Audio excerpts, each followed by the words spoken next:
일단 오늘 자리 우리 도천수 상임 대표님 초청해 주셔서 감사드리고, 또 여기 과거 이제 민주화운동의 원로 선배님들 대신 해서 발표할 기회 주셔서 감사드립니다. 제 얘기는 한 줄로 요약하면 이럴 것 같아요.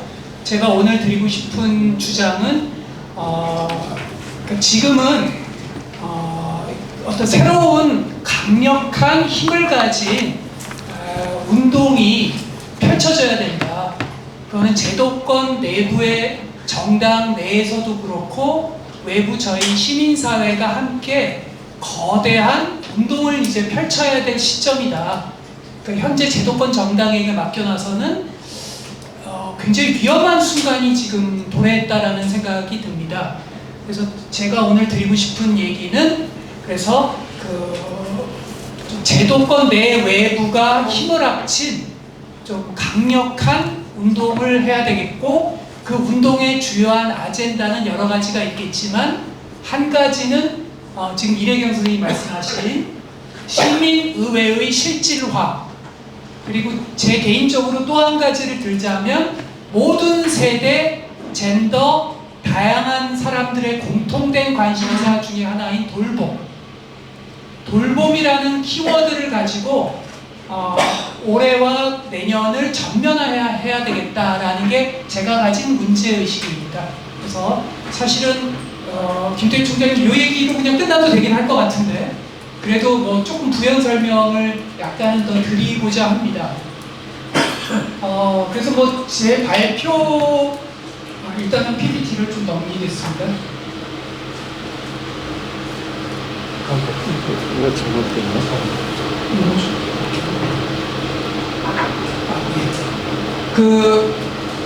이런 강력한 운동을 펼치려면 사실은 저희가 기본 질문을 다시 좀 해야 될 것 같아요. 그러니까 어떤 질문이냐면, 과연 지금 청년들과 다양한 세대가 함께 마음을 열고 같이 강력한 운동을 할 수 있을까요? 저는 굉장히 회의적이에요. 왜냐하면 뭐 여기 오늘 좋은 청년 토론자가 계시지만 제가 그 당시 87년의 청년으로서 민주화운동에 참여했을 때 저는 조금 그 당시 교수님들과 그 당시 기성세대한테 불만이 많았거든요. 그러니까 지금 청년들 입장에서 저와 같은 기성세대에게 과연 진심으로 마음을 열 수 있을까요? 전 좀 회의적이에요. 예를 들어 이런 거죠. 2020년 기억나실지 모르겠는데, 그 당시 청년이었던 장혜영 의원이, 그 당시 의원이죠. 밀레니얼 세대죠. 그 당시 청년이었던 장혜영 의원이 저와 같은 민주화 운동을 했던 사람들에게 던진 질문이 이런 거죠. 87년생이 87세대에게 우리의 민주주의는 정말로 지금 우리가 마주한 위기를 돌파할 수 있을까요? 저는 매우 통찰력 있는 질문을 던졌다고 생각합니다. 그 당시 전 세계의 청년들이 던졌던 질문 중에서 저는 가장 통찰력 있는 질문이라고 생각해요.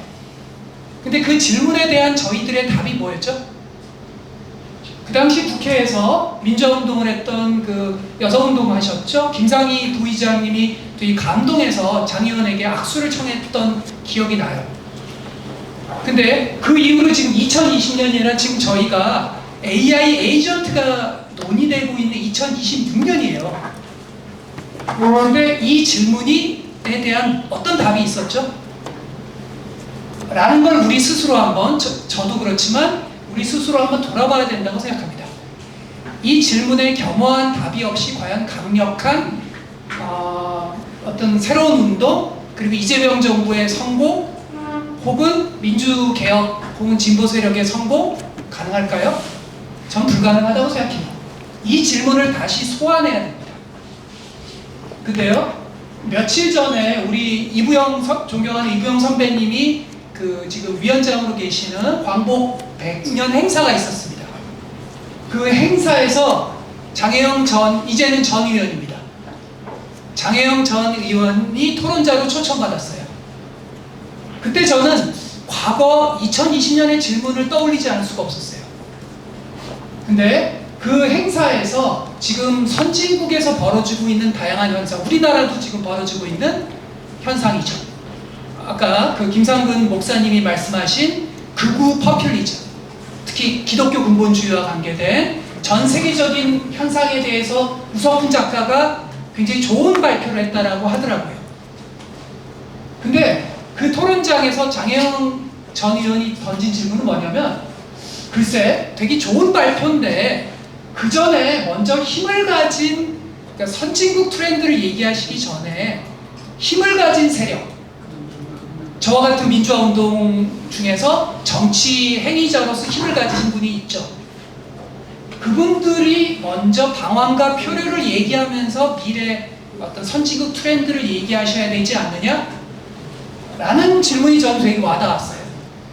선진국의 뭐 유럽의 우파, 한국의 새로운 어떤 청년들의 우파 현상을 얘기하시기 전에 과연 우리는 뭘 잘못했는가? 빛과 그림자가 있잖아요. 잘한 것도 있지만 그림자가 있죠. 우 작가가 그것부터 먼저 얘기했다면 장 의원이 훨씬 더 마음을 열었을 거예요. 그걸 이야기하지 않으면서 선진국 트렌드를 얘기하는 건 장 의원의 입장에서 마음을 열기가 어려워요. 그러면 밀레니얼이 아닌 Z세대 입장에서 더 그렇죠. 근데요, 어젠가 혹시 그 뉴스 기억하시는 분이 계시는지 모르겠는데, 기후특위에서의 결정이요, 물론 그분들의 고심은 압니다. 저도 이재명 정부 국정기획위원회에 참여했기 때문에 지금 한국이 피지컬 AI로 급속히 전환해야 될 사활이 걸릴 필요성을 제가 왜 모르겠습니까? 하지만 어제 기후특위에서는 미래 세대에게 책임을 전가하는 결정을 했어요. 그러니까 이게 약간 코믹한 거 아닌가요? 태어나지 않는 미래 세대에게 책임을 전가하면서 청년들과 함께하겠다라는 말을 하는 것이 가지는 그 묘한 이중성. 그러니까 이런 것들을 우리가 생각해보고 이런 것들에 대한 고민 속에서 강력한 운동이 가능한 거고, 그리고 이재명 정부가 성공할 수 있는 거지, 그렇지 않은 조건 속에서 AI에 대한 세계적인 트렌드와 아젠다를 얘기하는 게 무슨 의미가 있을까요? 그리고 오늘 이재명 대통령께서 좋은 부동산에 대한 좋은 토론을 하고 계시는 걸로 압니다. 근데 이런 전제를 얘기하지 않은 속에서 전월세로 고통받는 청년들이 마음을 열 수 있을까요? 저는 회의적이에요. 제가 오늘 긴 제 발제문, 아카데믹한 제 연구자로서의 발제문도 중요하겠지만, 그것보다는 이 제 PPT의 첫 장, 이거에서부터 저는 좀 막힌다. 이거에서부터 저희는 다시 생각해야 되지 않을까라는 말씀을 드리면서 제 PPT는 아주 짧게 시간이 제한되어 있어서 짧게 넘어가고자 합니다. 지금 시기가 굉장히 저는 위기라고 생각해요. 왜냐하면 저같이 오랜 진보적인 아젠다를 추구했던 사람 입장에서는 아까 우리 이대경 의장님이 말씀하시면서 미국은 우리가 추구할 모델이 아니에요. 매우 잔인한 모델. 제 전공이 미국 대통령제입니다. 그래서 미국이란 나라가 얼마나 잔인한 모델인지를 이대경 선생님 말씀에 공감합니다. 근데요, 더 심각한 건 뭔지 아세요? 미국이 하고 있는 것조차도 과연 향후 10년 우리가 할 수 있을까? 저는 회의적이에요. 차별금지법은요, 미국의 중도적인 상원의원이 조차도 당연히 상식적으로 합의하는 거예요. 근데 한국이 이거 하고 있나요? 민주당에서 차별금지법을 적극적으로 추진하고 있는 의원이 계신가요? 제가 대선에 많이 참여해봤기 때문에 전략적으로 이게 힘들다는 걸 압니다. 이게 화면을 제가 안 바꿨는데 누가 혹시 바꾸셨죠? 예. 그래서 지금 굉장한 위기감을 가져야 된다. 유러피안 드림 이전에 아메리칸 드림조차도 대한민국에서는 가능하지 않을지 모른다 라는 거. 그리고 지금 저희가 가진 과제가 한 번도 경험해보지 못한 어려운 과제예요. 극우 고립화 하고 있나요? 지금 급속도로 진영 구도가 복원되고 있습니다. 제가 그래서 지난번 민주당 분들이 초대한 강연에서 총선 대선 질 가능성이 매우 높다라고 말씀드렸어요. 제 별명이 민주당 쓴소리라서 저만 그렇게 얘기한 줄 알았는데 최근에 민주당 전략가들도 저랑 비슷한 얘기를 하더라고요. 매우 위험한 상황이에요, 지금. 그리고 과연 선거를 비롯한 최소한의 자유주의조차도 가능한가요? 평등주의로 진전될 수 있나요? 이재명 정부 동안에? 생태주의 가능한가요? 어제 비유특위 발표 보셨잖아요. 이 네 가지 전환을 동시에 할 수 있을까요? 지금 대통령께서 매우 유능하십니다. 제가 민주당에 오랫동안 관여해봤는데 지금 대통령은 매우 실사부시적이에요. 그러나 전월세난이 얼마나 지금 심각한지에 대해서 지방선거가 끝난 이후에서야 아셨잖아요, 민주당은. 이걸 모르셨다는 게 저는 충격적이에요. 대한민국의 평범한 삶을 사는 시민들은 다 아는 걸 왜 민주당 국회의원들은 몰랐을까요? 왜 지방선거 이후에 충격을 받으셨을까요? 더 충격은 지방선거 이후에 청년들이 민주당을 지지하지 않는다는 거에 충격받으신 민주당에 저는 충격받았어요. 30대 여성이 민주당에 대해서 좌절감이 크다라는 걸 모르셨다는 얘기잖아. 그럼 AI 에이전트 사회 이전에 그 기본 지표부터 아셔야 되지 않나요? 클로드 가입하시기 전에. 이런 게 저의 의문들이에요. 통합돌봄 잘 안 되고 있어요. 윤석열이 이상하게 디자인해 놓은 걸 이재명 정부는 혁명적으로 고치셔야 됩니다. 근데 지금 잘 안 되고 있어요. 안타깝게도. 제 전공은 아니니까 감히 제가 말씀드릴 내용은 아닌지 모르겠습니다. 그리고 메가 프로젝트 낙관론, 저는 좀 위험하다고 봅니다. 메가 프로젝트에 저는 관여한 적이 없거든요. 저 같은 평범한 시민들이 관여해야 되는 거 아닌가요? 메가 프로젝트는 훌륭한 프로젝트라고 저는 생각합니다. 훌륭해요. 잘 됐으면 좋겠어요. 하지만 국민주권 정부라는 건요, 이내경 이사장님이 말씀하신 것처럼 타운홀에서 국민들에게 보고하는 게 국민주권 정부가 아니에요. 국민들과 함께 결정하는 게 국민주권 정부지. 그래서 메가 프로젝트는 좋은 첫발이다. 근데 앞으로 메가 프로젝트의 성공은 시민들과 함께 의료와 교육과 또 메가 프로젝트의 구체적 내용들을 어떻게 함께 결정해 나갈 수 있느냐라는 게 사실은 이재명 정부의 성공을 결정하게 될 겁니다. 뭐 어디서부터 단추를 잘못 끼우는가는 여기 민주화운동의 선배님들이 계시니까 저보다 더 잘 아실 겁니다. 87년 민주화 협약은 훌륭한 협약이었지만 레프트가 배제된 협약이에요. 좌파가 배제된 협약이에요. 근데 오늘날 우리는 그 한계를 지금 보고 계십니다. 왜? 저와 같은 소위 특권 중산층이 주도하는 사회가 돼버렸어요. 그 특권 중산층이 주도하는 사회가 왜 됐을까요? 87년에서부터 그 비극은 사실은 시작된 겁니다. 뭐 그 얘기하자면 길고요. 그래서 도대체 그럼 우리는 무엇을 할 것인가에 대해서 지금 정부와 저희 같은 시민사회는 많은 생각들을 해봐야 될 것 같아요. 근데 저희 정치학자들에게는 제도적 대화는 다 알고 있어요. 알고 있지만 못하죠. 그래서 제가 지금 정부나 민주당의 강연을 가면은 저는 대안들보다는 힘을 얘기합니다. 힘이 없으면요 누구도 귀 기울여 듣지 않아요. 그래서 시민사회 선배님들께 제가 여쭤보고 싶은 건 어떻게 힘을 만들 것이냐, 다양한 세대가 함께, 이거가 저의 고민이고 전 잘 모르겠습니다. 근데 힘을 만들려면 다양한 세대가 함께 해야 되죠. 다양한 세대가 함께 해야 되는데 아직도 현 정부는, 아직도 민주당은 그리고 다른 정당들도 좀 그런데 대부분이, 물론 그렇지 않은 정당도 있는데요, 아직도 청년들이 의사결정에서 주요한 주체로 잘 세우고 있지 못해요. 청년청 정도 만들면 해결이 될까요? 청년 최고위원회를 만들면 해결이 될까요? 글쎄요, 그것도 안 만들더라고요. 이번에 민주당 전당대회 보니까 어이가 없죠. 그러면서 총선에서 이기시겠대요. 이거는 규범의 문제가 아니라 산수의 문제예요. 산수. 지금 민주당 전당대회를 보면 어이가 없습니다. 어이가. 그리고 만약 청년들이 결합한다고 해서 해결이 될까요? 청년도 같은 단일한 청년일까요?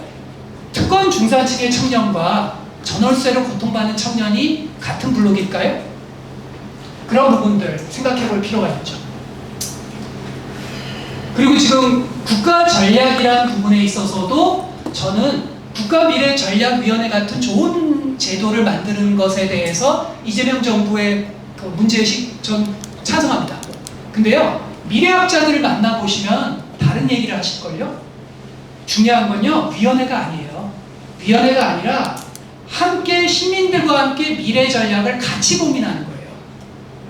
저 같은 교수들만 모인 위원회가 아니고요, 시민들과 함께 대한민국의 메가 프로젝트의 미래, 대한민국의 통합돌봄의 미래, 다양한 미래를 함께 만들어야 되는 거예요. 이재명 정부가 그렇게 패러다임을 전환할 수 있으리라고 믿고 하기를 바라고요. 저희가 그걸 강제해야 될 것 같습니다. 그리고 지금 전당대회에서 그 논쟁이 제가 머리가 나빠서 그런지 잘 이해가 되지 않아요. 중도로 확장하자, 진보를 고수하자라고 하시는데, 저는 아까 두 분의 발제문에 굉장히 공감하는 게, 아까 도천수 상임위원장님이 그 얘기 하셨죠. 중도로 확장해야 되고 진보도 강화해야 된다. 저는 그게 정답이라고 생각합니다. 어렵죠. 어렵지만 그게 정답이에요. 근데요, 민주당에 있어서 진보는 단지 민주당 내나 민주당과 가까운 정당만 진보인가요? 아니에요. 원래 진보는요, 민주당과 독립적인 정당들이 진보의 코어예요. 민주당 왼쪽의 세력들은 어디로 갔는가를 생각해 볼 필요가 있죠. 민주당의 을지로위원회, 추억 속에 사라졌어요. 우원식 의장님이 얼마 전에 좋은 인터뷰를 하셨더라고요. 민주당의 진보는 어디 갔는가? 우원식 의장님 같은 을지로위원회 분들의 활약이 이제 부활됐으면 좋겠어요. 강력하게 요구드리고 싶어요. 그건 저희가 힘을 가져야 그들이 얘기를 듣겠죠. 노회찬 선배가 추구했던 민주당 내 진보 블록, 그런 실험을 한 적이 있었습니다. 만약 그 실험이 성공했다면 우리도 맘단위를 가질 수 있었고, 우리도 AOC를 가질 수 있죠. 우리도 뉴욕처럼 서울시장으로 좌파 시장이 될 수 있는 꿈을 꿀 수 있을지도 모르죠. 하지만 미국은 일단 뉴욕이라는 특수한 조건이지만 그 꿈을 꾸고 있습니다. 어젠가 보니까 임대료 동결을 맘단위가 했더라고요. 한국은 그 꿈이 사라졌습니다. 민주당의 진보 블록이 누군가요? 우원식 의장님 같은 분만 남아있는 거죠. 저는 그래서 이재명 정부의 중도 확장에 대찬성합니다. 중도 확장되지 않고 극우를 고립시킬 수 있나요? 극우를 고립시키려면요, 폭넓은 연합을 해야 되죠. 근데 동시에 좌파를 약화시키면서 극우를 고립시킬 수 있나요? 불가능해요. 뉴딜을 민주당 의원들에게 물어보면은 다 뉴딜을 숭상할 겁니다. 근데 뉴딜을 숭상하신다면서 좌파 연합에 대해서는 왜 관심이 없으시죠? 뉴딜의 핵심이 그건데요. 그런 게 위선 아닌가요? 그리고 시민 개입주의, 시민이 공동 의사결정의 주체로 가는 게 진보입니다. 제가 그때 민주당의 공수처 논쟁할 때 민주당 분들한테 제가 강력하게 그런 얘기를 드렸어요. 우리가 진보라면 핵심은 권력을 어떻게 나누냐보다 더 핵심은 시민이 어떻게 통제하는가가 핵심이다. 당신들의 공수처 논쟁은 매우 제한적이다 라고 말씀을 드렸는데, 지금 이래경 선생님 말씀을 들어보니까 저 감히 제 소견에 저와 200% 전 공감하는데요. 검찰개혁의 핵심은요, 어떻게 시민이 통제할 것인가. 아니, 심지어 보수적인 미국의 건국의 시조들도 알고 있는 걸 한국의 진보들은 왜 모를까요? 최근 민주당은 이 시민 감찰 문제가 좀 제기되고 있는 걸 압니다. 그래서 저는 실질적 시민의회, 저는 워낙 이상주의자라서 저는 심지어 비인간도 대표할 수 있는 시민의회, 제 사부라는 책을 낸 적이 있었는데요. 그것까지 나가면 더 좋겠습니다. 그 다음에 정말 지금 시민사회와 민주당 그리고 다양한 진보정당들이 함께 강력한 힘 있는 운동을 하려면 최소한의 진심을 증명하셔야 됩니다. 그 정당들 함께 하시려면 결선 투표를 구두로만 존재하죠. 이재명 후보께서 약속하셨어요. 정치개혁을. 근데 그 약속한 거를 우리는 이제 어음을 받을 때가 됐습니다. 그 부분을 대통령께 강력하게 요청을 드리겠습니다. 그리고 사실은 정치학자들 일각에서는 지금 미국의 정치학자들 일각에서는 호주식 선호 투표제에 대한 선호가 지금 상당히 생겨나가고 있습니다. 뭐 그런 구체적인 얘기까지 하기에는 좀 그렇고요. 전 그래서 지금 청와대는, 지금 민주당은, 지금 재반 진보정당은, 그리고 저희 시민사회는 매일매일 한 가지를 고민해야 된다고 생각합니다. 2030년에 단 하나의 레가시가 뭐가 남을까? 체감 가능한 레가시. GPU 30만 장? 그건 체감 가능하지 않죠. 체감 가능한 레가시가 뭐가 남을까? 금융실명제, YS의 금융실명제는 체감 가능했죠. 우리가 은행에 갈 때 리얼하게 그걸 느꼈지 않습니까? 저는 여러 가지가 있겠지만 저는 모든 취약한 사람들이 함께 살아가는 돌봄 국가, 우리 고대 김희강 교수나 세계적인 석학들이 최근에 많이들 강조하는 화두입니다. 저는 우리의 민주화운동, 우리 87년의 민주화운동의 진화의 방향은 돌봄이라고 생각합니다. 왜냐하면요, 지금 청년들에게 어느 여론조사 결과를 보니까 청년들이 돌봄을 굉장히 중요한 아젠다를 꼽고 있더라고요. 흥미로워요. 왜냐하면요, 저같이 90대 노모를 모시고 있는 사람은 돌봄이라는 게요, 저의 자식의 문제이기도 하고, 저 같은 중년의 문제이기도 하고, 부모님의 문제이기도 하고, 우리 모두의 문제예요. 그 점에서 이재명 정부와 바깥의 시민사회가 2030년에 이 부분에서 굉장한 체감적, 일본의 한 반 정도라도 할 수 있을까요? 일본은 지금 이 점에선 저희 대한민국에 비하면 유토피아 국가입니다. 이 점에서 강력한 운동을 펼쳤으면 좋겠다 라는 말씀을 드리고 싶습니다. 사실은요, 2030년에 과연 성공했는가?